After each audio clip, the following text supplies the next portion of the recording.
कहानी की शुरुआत में हम देखते हैं कि एक आदमी अपना काम खत्म करके मशीन बंद करने ही वाला था, लेकिन उसने देखा कि केबिन का दरवाजा किसी भी तरह बंद नहीं हो रहा था। अपनी 3000 महीने की नौकरी बचाने के चक्कर में उसने नियम तोड़े और सीधे अंदर घुस गया। उस समय उसे बिल्कुल भी अंदाजा नहीं था कि ये कितनी बड़ी मुसीबत हो सकती है। उसके दिमाग में बस अपनी नौकरी बचाने की बात चल रही थी। उसने बस हल्के से ट्रे को खिसकाया और केबिन का दरवाजा खट से बंद हो गया। नहीं, नहीं, नहीं, नहीं। रुको।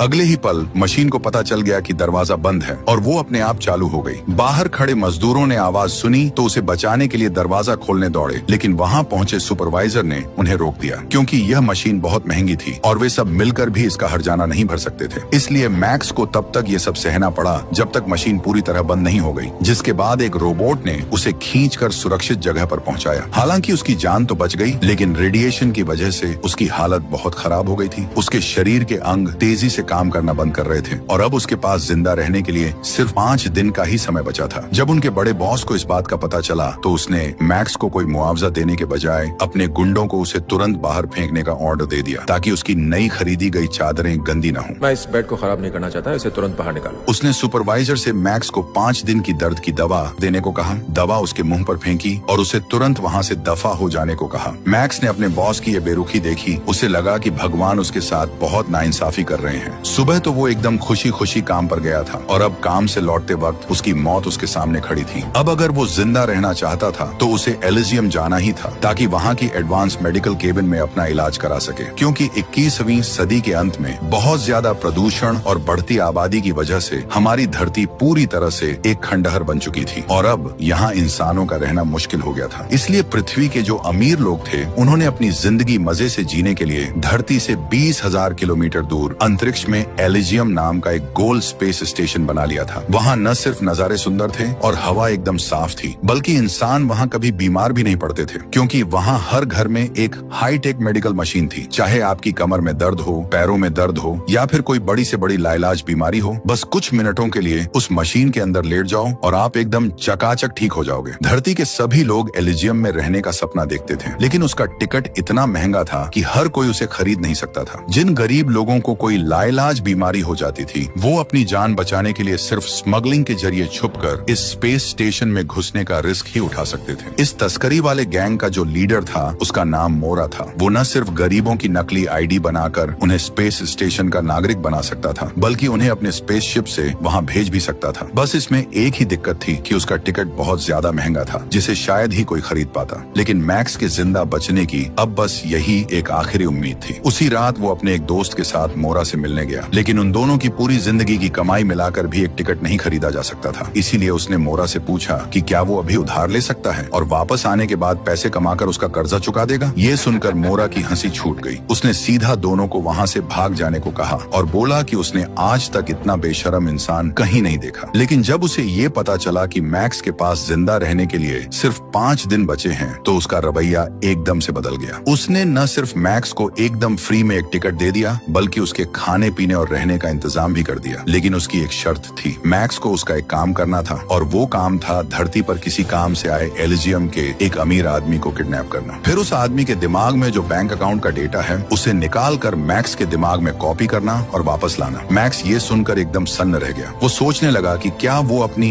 इस मरने वाली हालत में किसी को किडनैप कर सकता है। मोरा ने कुछ नहीं कहा, बस मुड़कर एक तरफ से रोबोटिक सूट का एक सेट निकाल दिया। इस सूट को पहनते ही मैक्स किसी रोबोट जितना ताकतवर बन सकता था। जैक को यह काम बहुत खतरनाक लगा, इसलिए उसने मैक्स को यह सब करने से मना करने की कोशिश की। लेकिन मैक्स अपनी जान बचाने के इस इकलौते मौके को हाथ से जाने नहीं देना चाहता था। उसने एक पल के लिए सोचा और तुरंत मोरा की बात मान ली, लेकिन उसकी भी अपनी एक शर्त थी। वो ये कि किडनैप उसके अपने बॉस को किया जाएगा। मोरा तुरंत मान गया, क्योंकि उसे तो बस पैसे वाले आदमी से मतलब था, चाहे वो कोई भी हो। इसके बाद उन्होंने मैक्स को ऑपरेशन वाले कमरे में भेज दिया। वहाँ उन्होंने सूट को मैक्स की हड्डियों के साथ नट बोल्ट से कस दिया, किनारों को मशीन से घिसकर एकदम चिकना कर दिया और फिर उसे चालू करने वाला प्रोग्राम सेट कर दिया। अपने शरीर के साथ जुड़े इस रोबोटिक सूट को देखकर मैक्स को लगा जैसे उसके अंदर कभी न खत्म होने वाली ताकत आ गई है। लेकिन मैक्स के सामने तो जानलेवा रेडिएशन की दिक्कत थी और सिर्फ एलिजियम जाकर ही उसके बचने की एक उम्मीद थी। इसीलिए उसे अपनी जान दांव पर लगानी ही थी। इसके बाद वे लोग बिना रुके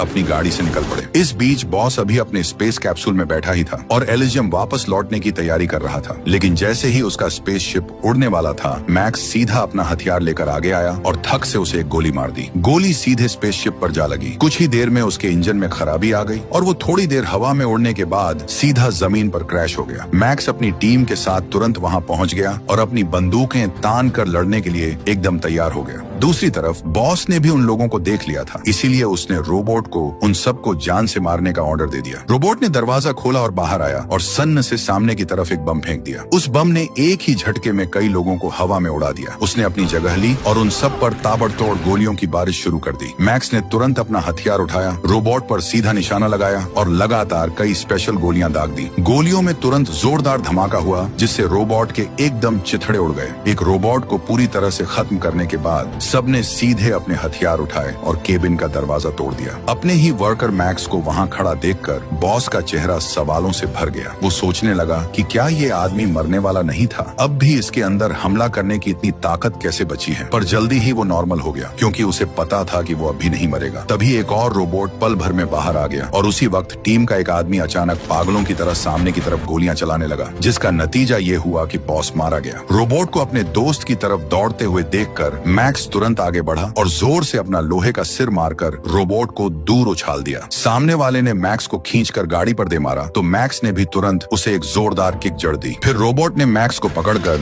सीधे कार पर पटक दिया, लेकिन मैक्स ने मौका देखते ही रोबोट को कार से नीचे फेंक दिया और उसका सिर कसकर पकड़कर एक जोरदार झटके में धड़ से अलग कर दिया। दूर मौत से लड़ रहे बॉस को देखकर उन्होंने एक सेकंड की भी देरी नहीं की और तुरंत उसके दिमाग से डेटा निकालना शुरू कर दिया। लेकिन इस नाजुक मौके पर उन्होंने अचानक दूर से फौज के एक स्पेसशिप को आते हुए देखा। ये देखकर एक पल के लिए सब बुरी तरह घबरा गए कि अब क्या करें। बड़ी मुश्किल से डेटा ट्रांसफर पूरा हुआ, लेकिन उन्होंने देखा कि वो तो सिर्फ बेकार का कोड था। स्पेसशिप को अपने एकदम करीब आते देखकर सबको अपनी जान बचाने के लिए भागकर गाड़ी में बैठना पड़ा। क्रूगर ने जब उन्हें भागते हुए देखा तो उसने सीधे उन पर 2 मिसाइलें दाग दी। वो तो शुक्र है कि मैक्स ने वो रोबोटिक सूट पहना हुआ था, वरना अब तक उसके टुकड़े टुकड़े हो गए होते। जैसे ही उसने अपना हथियार बाहर निकाला, क्रूगर ने अपना एक पैर उठाया, एक मुक्का जड़ा और फिर तेजी से एक जोरदार वार किया। क्रूगर ने तेजी से अपना खंजर निकाला और मैक्स के पेट में घोंप दिया। पेट से तुरंत खून की धार बहने लगी। जब वो मैक्स का सिर धड़ से अलग करने ही वाला था, तभी जैक ने गोली चलाकर उसे रोक दिया, लेकिन जैक की गोली से क्रूगर का बाल भी बांका नहीं हुआ। क्रूगर आगे बढ़ा, उसने एक वार किया और फिर सीधा उसकी छाती पर वार करके उसका काम तमाम कर दिया। मैक्स ने बड़े दुखी मन से अपना हथियार उठाया और पागलों की तरह उस पर टूट पड़ा। हालांकि क्रूगर ने उसे अपनी ढाल से रोक लिया, लेकिन फिर भी वो झटके से बेहोश हो गया। दुश्मनों की पूरी फौज को वहां आते देखकर मैक्स को मजबूरी में अपने दोस्त की लाश को वहीं छोड़कर भागना पड़ा। क्रूगर भी तुरंत स्पेसशिप पर चढ़ा और उसका पीछा करने लगा। आखिरकार एक बूढ़ी औरत की मदद से मैक्स एक बड़े ट्रक के नीचे छिप गया और उन लोगों की तलाशी से साफ बच निकला। ये देखकर क्रूगर गुस्से से पागल हो गया और गालियां बकने लगा। तभी उसके एक आदमी ने उसे एक बड़ा राज बताया। दरअसल उसने बॉस और मैक्स के बीच का जो ट्रांसमिशन रिकॉर्ड था उसे हैक कर लिया था और उसे पता चला कि उसके अंदर तो एलिजियम का ओपन सोर्स कोड था। इस कोड के होने का मतलब ये था कि एलिजियम का पूरा कंट्रोल उनके हाथ में आ जाएगा। क्रूगर को समझ आ गया कि ये कोई छोटी मोटी बात नहीं है, इसलिए उसने तुरंत अपने सारे ड्रोन हवा में छोड़ दिए ताकि मैक्स को चप्पे चप्पे पर ढूंढा जा सके। दूसरी तरफ मैक्स अपने घायल शरीर को किसी तरह घसीटते हुए अस्पताल पहुंचा ताकि अपनी नर्स दोस्त से अपना इलाज करवा सके। लेकिन इससे पहले कि वो अपनी दोस्त को ढूंढ पाता, खून बहुत ज्यादा बह जाने की वजह से वो बेहोश होकर गिर पड़ा। शुक्र है कि अपनी ड्यूटी से वापस लौट रही एली ने उसे सही टाइम पर देख लिया। इसके बाद वो तुरंत मैक्स को अपने घर ले गई और उसकी पट्टियां की। अगले दिन जब मैक्स की आंख खुली तो एली ने उससे पूछा कि उसे इतनी चोट कैसे लगी। मैक्स ने उसे पूरी सच्चाई बता दी। तभी एली की बच्ची अचानक वहां आ गई। मैक्स उस बच्ची को डराना नहीं चाहता था, इसलिए वो उठकर जाने लगा, लेकिन एली ने उसे रोक लिया। वो कैंसर के आखिरी स्टेज पर है। मैक्स को तब जाकर पता चला कि एली की बेटी को ब्लड कैंसर है और एली ने मैक्स के शरीर पर वो खास निशान देख लिया था, इसलिए वो चाहती थी कि मैक्स उसकी बेटी को इलाज के लिए अपने साथ एलिजियम ले जाए। लेकिन इस समय तो मैक्स के पीछे खुद दुश्मन पड़े हुए थे। वो सड़क पर कदम रखने की हिम्मत भी नहीं कर पा रहा था। बच्ची को एलिजियम ले जाना तो बहुत दूर की बात थी। उसने अभी दरवाजा खोलकर वहां से जाने की कोशिश ही की थी कि आसमान में उड़ रहे ड्रोन ने उसे देख लिया। मैक्स ये देखते ही तेजी से आगे भागा, जल्दी से छुपने की जगह खोजी, एक गाड़ी का शीशा तोड़ा और शीशे में ड्रोन की सही जगह देखने के बाद वो झटके से खड़ा हुआ और एक ड्रोन को मार गिराया। इस बात ने क्रूगर को बहुत गुस्सा दिला दिया। उसने तुरंत अपने आदमियों को मैक्स की तरफ पीछा करने का ऑर्डर दिया। जब उसे पूरा चक्कर लगाने के बाद भी मैक्स कहीं नहीं मिला तो वो सीधे एली के घर में घुस गया और एली को डराने धमकाने लगा कि वो मैक्स का अता पता बताए। एली को सच में बिल्कुल भी नहीं पता था कि मैक्स कहाँ गया है, लेकिन क्रूगर को उसकी बातों पर जरा भी यकीन नहीं हुआ और उसने एली को एक जोरदार थप्पड़ जड़ दिया। मुझे नहीं पता वो कहाँ है। क्रूगर ने देखा कि औरत ने कुछ नहीं बताया तो उसने सीधे माँ बेटी दोनों को किडनैप कर लिया। इस बीच मैक्स पूरे गुस्से में चोर बाजार गया और मोरा को खोज निकाला। अपने दोस्त के मरने से वो अंदर ही अंदर डरा हुआ था। उसने मोरा से तुरंत अपने इलाज का जुगाड़ करने को कहा, लेकिन उसे मोरा से एक बहुत बुरी खबर मिली। सिस्टम में खराबी आने की वजह से अब कोई भी स्पेसशिप धरती से उड़ान नहीं भर सकता था। मैक्स ने जिद पकड़ ली कि मोरा उसे किसी भी तरह ऊपर भेजे, लेकिन मोरा को सिर्फ इस बात की पड़ी थी कि उसके दिमाग का डेटा क्या है। मैक्स ने उसे साफ साफ मना कर दिया। तब मोरा ने उसे सीधा सीधा बताया कि अगर सामने वाले ने डेटा हासिल करने के लिए ही उड़ानों पर रोक लगाई है तो हो सकता है कि उस रोक को हटाने की चाबी भी तुम्हारे दिमाग में ही हो। मैक्स को मोरा की बात में दम लगा, इसलिए वो अपने दिमाग के अंदर का डेटा देखने के लिए राजी हो गया। मोरा ने जब ये डेटा देखा तो वो इतना हैरान हुआ कि उसका मुंह खुला का खुला रह गया। मैक्स ने उलझन में पूछा कि ये क्या बवाल है। मोरा ने बताया कि ये प्रोग्राम हाथ लगने का मतलब है पूरे के पूरे एलिजियम पर कब्जा करना। इससे न सिर्फ हर कोई एलिजियम का नागरिक बन सकता है, बल्कि मैक्स की जान और धरती के सारे लोगों की जान भी बचाई जा सकती है। लेकिन मैक्स को इन सब बातों में कोई दिलचस्पी नहीं थी। उसे तो बस इस बात की फिक्र थी कि वो ऊपर जाकर अपना इलाज कब करवा पाएगा। ये देखकर कि मोरा के पास कोई पक्का जुगाड़ नहीं है, उसने बाहर जाकर कोई और रास्ता खोजने का फैसला किया। मोरा ने जब देखा कि वो उसे रोक नहीं पाएगा तो उसने एक ट्रैकर उठाया और उसे मैक्स के शरीर पर चिपका दिया। इसके बाद मैक्स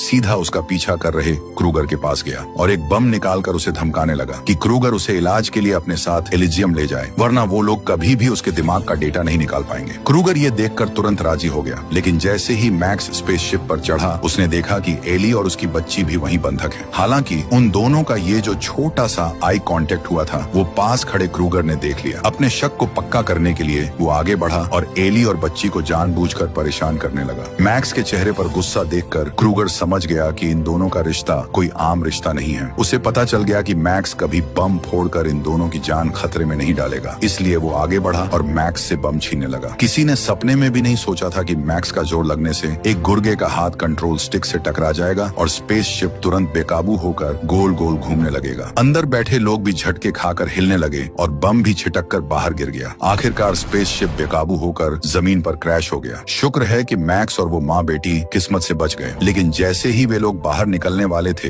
कारा ने जमीन से एक बोतल उठाई और मैक्स पर जोरदार वार कर दिया। मैक्स कुछ समझ पाता इससे पहले कि वो पीछे मुड़ता, सामने वाले ने उसे करंट वाली गन से बेहोश कर दिया। एली अपनी बच्ची को गोद में उठाकर पास की एक बड़ी सी हवेली में घुस गई और जल्दी से बच्ची को मेडिकल केबिन में लेटा दिया। लेकिन एलिजियम की नागरिक न होने की वजह से मशीन बिल्कुल भी चालू नहीं हुई। अपनी बच्ची की बीमारी ठीक करने के लिए उसने सीधे उसे पकड़ने आए एजेंट से मदद की भीख मांगी, लेकिन एजेंट ने उसकी एक नहीं सुनी और हाथ उठाकर एली को भी करंट मारकर बेहोश कर दिया। दूसरी तरफ मोरा ने देखा कि सिस्टम ठीक हो गया है तो उसने तुरंत मैक्स की लोकेशन चेक की। ये जानकर कि मैक्स एलिजियम पहुंच चुका है उसने तुरंत अपने आदमियों को ऊपर जाकर मैक्स से मिलने के लिए इकट्ठा कर लिया। उसे ये नहीं पता था कि मैक्स अब बलि का बकरा बन चुका है। एली को ले जाते हुए देखकर मैक्स ने पूरी ताकत लगाकर खुद को छुड़ाया और अपनी ताकत से दो लोगों को जमीन पर गिरा दिया। जब किसी का ध्यान उस पर नहीं था तो उसने कारा को एक जोरदार लात मारकर बेहोश कर दिया। वो तेजी से जमीन से उठा, अपने मुंह से तार को खींचकर निकाला और जमीन पर गिरे गुंडे को पकड़ लिया। एली और उसकी बच्ची को कहाँ रखा गया है ये उगलवाकर वो वहाँ से निकल पड़ा। दूसरी तरफ वे लोग बुरी तरह घायल क्रूगर को मेडिकल केबिन में ले गए। मशीन के चालू होते ही पलक झपकते ही क्रूगर का फटा हुआ चेहरा पहले की तरह एकदम नया हो गया। थोड़ी ही देर में उसे होश भी आ गया, लेकिन जब वो शीशे में अपना स्मार्ट चेहरा निहार रहा था तभी उसका बॉस बहुत दूर से उसे गालियां देने आ गया। उसे खरी खोटी सुनाई कि उसने न सिर्फ काम अधूरा छोड़ दिया बल्कि स्पेसशिप से रिहायशी इलाके में घुसकर हवेली के बाहर के लॉन को भी बर्बाद कर दिया। ये बातें सुनकर क्रूगर गुस्से से कांपने लगा। उसने एक मुक्के से शीशा तोड़ दिया और बॉस ने उसे पागल कह दिया। इससे क्रूगर ने अपने बॉस का असली चेहरा पूरी तरह देख लिया, इसलिए उसने सीधे शीशे का एक नुकीला टुकड़ा उठाया और बॉस की गर्दन पर जोरदार वार कर दिया। फिर उसने अपने आदमियों को एलिजियम के कंट्रोल रूम पर कब्जा करने का हुक्म दे दिया। उसी समय क्रूगर ने एक हाईटेक लड़ाई वाला कवच निकाला और उसे पहनकर वो मैक्स के दिमाग से डेटा छीनने के लिए निकल पड़ा। कैसे हो जाने मन? जब वो आदमी एली पर हमला करने ही वाला था, मैक्स अचानक वहां आ गया और उसे जोर से उठाकर फेंक दिया। सामने वाला अभी संभल भी नहीं पाया था कि मैक्स आगे बढ़ा और कारा के पेट में एक जोरदार वार किया, जिससे कारा फिर से दूर जा गिरा। कारा जैसे ही पिस्तौल निकालने वाला था, मैक्स ने एक झटके में उसकी गन दूर फेंक दी। फिर उसने कारा के पेट में एक और जोरदार मुक्का जड़ दिया। मैक्स ने उस आदमी को उठाया और जोर से जमीन पर पटक दिया। वो बस आगे बढ़ने ही वाला था कि अचानक कोई अंदर आ गया। उसने उस आदमी को उठाया और सीधे बाहर फेंक दिया और तेजी से गोलियों से खुद को बचाया। क्योंकि मैक्स के पास कोई हथियार नहीं था, इसीलिए उसे तब तक इंतजार करना पड़ा जब तक सामने वाले की गोलियां पूरी तरह खत्म नहीं हो गईं। और फिर उसने तेजी से हथियार उठाकर पलटवार कर दिया। थोड़ी ही देर में सामने से गोलियों की आवाज आनी बंद हो गई। इसके बाद वो एली को लेकर तेजी से भागा, लेकिन जैसे ही वे दोनों लिफ्ट में घुसे, मैक्स ने वहीं रुकने का फैसला किया। उसने एली को बात करने वाला एक डिवाइस दिया, उसे अपनी बेटी का जल्दी इलाज करने को कहा और बताया कि इस बार मेडिकल केबिन का इस्तेमाल बिना किसी पासवर्ड के भी किया जा सकेगा। फिर उसने सीधे लिफ्ट का दरवाजा बंद कर दिया। दरअसल एली को बचाने जाने से पहले ही उसने देख लिया था कि मोरा एलिजियम पहुंच चुका है। अगर वे एलिजियम का प्रोग्राम बदल दें तो एली की बेटी मेडिकल केबिन का इस्तेमाल कर पाएगी। इसके बाद उसने अपने 2 लोगों को एली की सुरक्षा के लिए भेजा और बाकी लोग उसके साथ मेन कंट्रोल रूम की तरफ चल पड़े। लेकिन ठीक उसी समय क्रूगर अपने नुकीले डार्ट्स लेकर सामने आ गया। उसने हाथ उठाया और एक डार्ट सीधा एक गुर्गे की छाती के आर पार कर दिया। मैक्स और बाकी लोग पल भर के लिए बम के धमाके से एकदम सुन्न रह गए। वो थोड़ा संभला और तुरंत अपना हथियार उठाकर पलटवार करने लगा। क्रूगर को उड़ाकर दूर फेंकने के बाद दोनों ने जल्दी से भागने के लिए दरवाजा खोला, लेकिन केबिन का दरवाजा पूरी तरह बंद होने से पहले ही क्रूगर ने उन्हें फिर से रोक लिया। इस समय मैक्स के शरीर में अचानक बहुत तेज दर्द उठने लगा। वो दर्द के मारे आगे नहीं भाग पा रहा था। क्रूगर ने सही मौका देखा, एक लंबी छलांग लगाई और दोनों के एकदम सामने आकर खड़ा हो गया। वो अपना खंजर निकालकर उनकी तरफ बढ़ने लगा। मैक्स ने तेजी से अपनी तोप सेट की। क्रूगर ने हाथ उठाया और सीधे मैक्स को थप्पड़ मारकर दूर कर दिया। फिर उसने अपनी ताकत जुटाई और मैक्स पर एक जोरदार वार किया। मैक्स इतना बुरी तरह पिट चुका था कि हिल भी नहीं पा रहा था। मोरा ने सही मौका देखा, अपना सिर जोर से क्रूगर के सिर पर दे मारा, जिससे क्रूगर दूर जा गिरा। उसके हाथ से हथियार भी नीचे गिर गया। फिर उसने अपना खंजर निकाला और दोनों के बीच फिर से आर पार की लड़ाई शुरू हो गई। लेकिन कमजोर हो चुका मैक्स बिल्कुल भी उसकी टक्कर का नहीं था और थोड़ी ही देर में वो बुरी तरह पिट गया। ऐसा लग रहा था कि क्रूगर मैक्स को सीधे जान से मार देगा, लेकिन उसने आगे हमला नहीं किया, बल्कि एक तरफ खड़ा होकर अपनी जीत का घमंड भरा भाषण देने लगा। मैक्स से ये सब बर्दाश्त नहीं हुआ। उसने अपना पूरा जोर लगाकर क्रूगर को नीचे फेंक दिया। दूसरी तरफ मोरा ने भी मेन कंट्रोल रूम का दरवाजा खोल लिया था और उसने अपने दिमाग को कंप्यूटर से जोड़ लिया था। लेकिन जब मोरा प्रोग्राम को नया करने वाला था, तभी फिर से एक बड़ी गड़बड़ हो गई। उसे पता चला कि जैसे ही डेटा ट्रांसफर पूरा होगा, मैक्स मर जाएगा। उसने मैक्स को ये बात साफ साफ बता दी, लेकिन मैक्स का बर्ताव एकदम शांत था, क्योंकि वो पहले से ही ये बात जानता था कि उसके साथ क्या होने वाला है। फिर उसने डिवाइस से एली से बात की। उसने कहा कि वो अपने बचपन का वादा पूरा नहीं कर पाएगा और अब जिंदा धरती पर वापस भी नहीं लौट सकता। मैं तुमसे मिलने कभी नहीं आ सकता। ये कहते ही उसने कंफर्म बटन दबा दिया। जैसे ही नया प्रोग्राम चलने लगा, पूरा का पूरा एलिजियम भी रीस्टार्ट हो गया। सिस्टम रीसेट खत्म होने के बाद एलिजियम पूरी तरह से बदल गया। अब पृथ्वी के सभी लोग एलिजियम के पक्के नागरिक बन गए थे और एली की बेटी का भी इलाज हो गया था। नागरिक की पहचान मिलने से मोरा को भी रोबोट्स की सुरक्षा मिल गई। अब तो वहाँ का राष्ट्रपति भी उसका कुछ नहीं बिगाड़ सकता था। जल्द ही सिस्टम को पता चल गया कि पृथ्वी पर कई लोगों को मेडिकल मदद की सख्त जरूरत है, इसलिए उन्होंने तुरंत दर्जनों स्पेसशिप की व्यवस्था की ताकि लोगों को इलाज के लिए एलिजियम लाया जा सके। इस तरह एलिजियम की पूरी कहानी यहीं खत्म होती है। इसे बनाने में बहुत मेहनत लगी है, तो प्लीज वीडियो को लाइक कर दो और चैनल को सब्सक्राइब कर दो।